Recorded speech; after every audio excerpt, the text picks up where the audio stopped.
Imagine standing at a mystical crossroads. On the right path, you see a golden beam of light piercing through the white mist. You hear celestial harmonies and a gentle voice says, "Welcome to white magic. Here you'll receive what you need to learn and grow." And on the left path, pitch black fog, suspicious shadows, ominous giggling, and a slightly hoarse voice. "So, in the mood for a little chaos? With black magic, you get everything you want, and more." Now, if that doesn't sound tempting, so let's take a look at what actually happens when you summon an angel or a demon. Will you get heavenly support or a hellish contract full of fine print? And above all, how does this all play out in practice? Here are the 4 most important differences between invoking an angel and summoning a demon.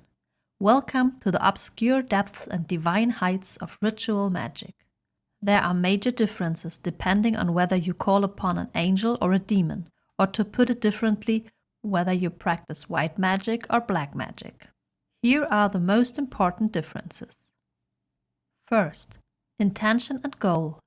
Invoking an angel is typically done with a positive, ethical, and reverent intention. One asks the angel to come and help. Angels are seen as heavenly beings carrying out the will of God, offering spiritual guidance, wisdom, protection, healing, or other constructive support. Anyone invoking an angel is usually willing to act ethically and contribute to their own goal. Often they also want to help and support others, and they seek to fulfill the divine will. That's the shared ground between them and the angel. Summoning a demon, on the other hand, is often driven by greed for power, occult knowledge, or material gain.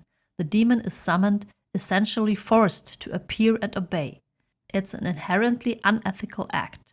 Demons are often seen as beings with their own agenda, demanding a high price for their help. The summoner wants results without putting in the effort. Sometimes they wish to steal from others or dominate them without any rightful claim. In their greed, they overlook the fact that demons possess neither true wisdom nor trustworthiness, a point that 2 parties ironically share. Second, ritual differences. Angel invocations are often performed using established rituals or prayers, invoking divine names and sacred symbols, such as the pentagram in white magic or a white candle used in a prayer.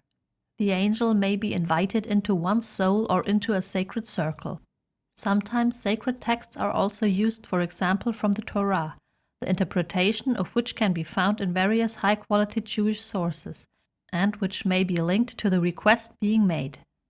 In contrast, summoning a demon often involves obscure rituals, typically using a protective circle to shield the practitioner from the very being they are calling. Black candles are used along with obscure incantations and macabre objects like a skull. These rituals often draw from various sources, many of which are seen as dubious, and are frequently altered at will. Third, the being's response. Angels help humans willingly, especially when the intent is pure and aligned with the divine principles. They require no payment and operate according to higher moral, ethical, and spiritual laws. They help us attain what is good for ourselves and others, and what matches the divine will. A true win-win situation, real, meaningful support with added value. Demons, by contrast, attach strings to their support. In many traditions, the summoner must enter a pact or offer compensation in the form of energy, service, or loyalty, and the help they provide usually has a catch and often turns out to be destructive, meaning the summoner ultimately loses. The supposed value ends up being a bundle of unwanted and harmful consequences. Fourth, dangers and consequences. Invoking an angel is generally considered safe and rarely brings negative consequences. That's because the person is trying to elevate their soul and draw closer to the divine, to gain the attention of a messenger of God. At worst, there may be disappointment from misguided expectations or misinterpretations. But since the core effort is directed toward divine connection and openness, the very process can already be healing and uplifting. And how to properly invoke an angel and phrase one's petition?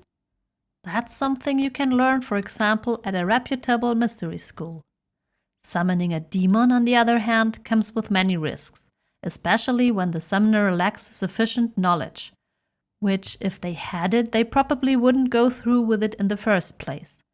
Plus, they often lack appropriate protective measures.